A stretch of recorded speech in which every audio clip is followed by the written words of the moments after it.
నమస్తే అన్న. నమస్తే అండి. ఏపీలో మరో 2 నెలలు ఎలక్షన్స్ ఉన్నాయి కదా, నెక్స్ట్ సీఎం ఎవరు అవుతారు అనుకుంటున్నారు? వైఎస్ జగన్మోహన్ రెడ్డి గారు. ఎందుకు జగన్ గారు? ఎందుకంటే ఎందుకు రాకూడదో చెప్పండి. అన్ని స్కూల్స్ బాగున్నాయి, హాస్పిటల్స్ బాగున్నాయి, ఆరోగ్యపరంగా బాగుంది, ఇన్ఫ్రాస్ట్రక్చర్ బాగుంది, పోర్ట్స్ బిల్డ్ చేస్తున్నారు. ఇంకా అదే డెవలప్మెంట్ అంటే చిన్నది కింద నుంచి డెవలప్ చేయడమే కదా డెవలప్మెంట్ అంటే. ఊరికే కంపెనీస్ అనుకుంటే అదే కాదు కదా. అంటే పథకాలు ఇస్తున్నారు కదా, నవరత్నాలు, ఎలా అనిపించింది నీకు ఆ పథకాలు?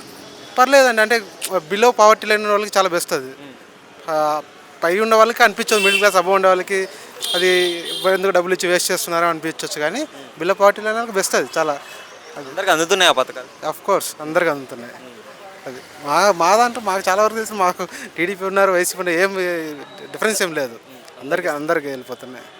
ఇంకొకటి, జగన్ గారు వచ్చిన తర్వాత స్కూల్స్ అండ్ అలాగే హాస్పిటల్స్ బాగా డెవలప్ చేసామని చెప్పి వాళ్ళే చెప్తున్నారు. నిజంగానే అయినాయి? అయ్యే మీకు కనబడితే ఎక్కడ నుంచి మీరే ఒకసారి స్కూల్ దగ్గర చూపెట్టండి, అన్ని దగ్గర అవుతున్నాయి.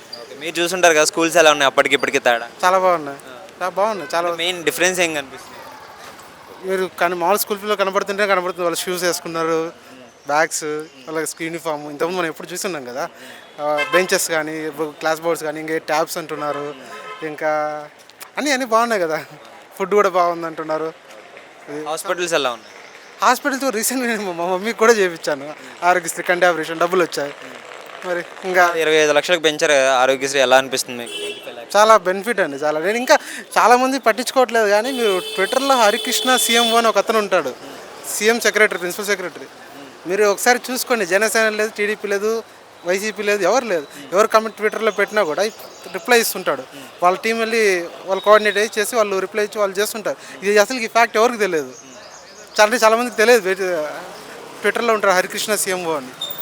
ఇంకా కేటీఆర్ ఇంతకుముందు రెస్పాండ్ అయ్యకొద్ది ఆయన నచ్చేవాళ్ళు అందరూ. అలాంటిది ఇతను కూడా మనకి వీళ్ళు చెప్పుకోవట్లేదు, పబ్లిసిటీ చేయట్లేదు. అది ఇంకా జగన్ గారు వచ్చిన తర్వాత వాలంటీర్ వ్యవస్థ కానీ, సచివాలయాలు కానీ ఇవి పెట్టారు. ఇవి ఎలా అనిపిస్తుంది? అవి చాలా బెటర్. ఎందుకంటే ఇప్పుడు ఇంతకుముందు సర్టిఫికేట్ ఏదైనా కావాలంటే, ఏదైనా ఒక ఏమంటారు క్యాస్ట్ సర్టిఫికేట్ కానీ, సంథింగ్ ఏదైనా ఇప్పుడు రెసిడెన్స్ సర్టిఫికేట్ కానీ టైం పట్టేది. ఎంఆర్ ఆఫీస్ చుట్టూ 1 month తిరగాల్సి వచ్చేది.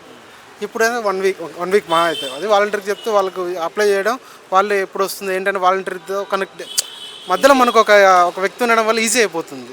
చాలా బెనిఫిట్ ఉంది.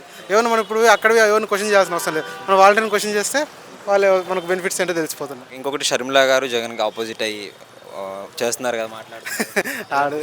ఆవిడ ఏదో సొంత దానివల్ల ఇలా అది సొంత బయటికి తీసుకొని చూపించడం వల్ల అలా కనపడుతుంది తప్ప ఏమైనా నష్టం ఉందంటారు? అస్సలు ఎక్కడ ఉంటుందండి. ఇప్పుడు తెలంగాణలో జరిగినది ఏమైనా నష్టం ఏంది చెప్పండి.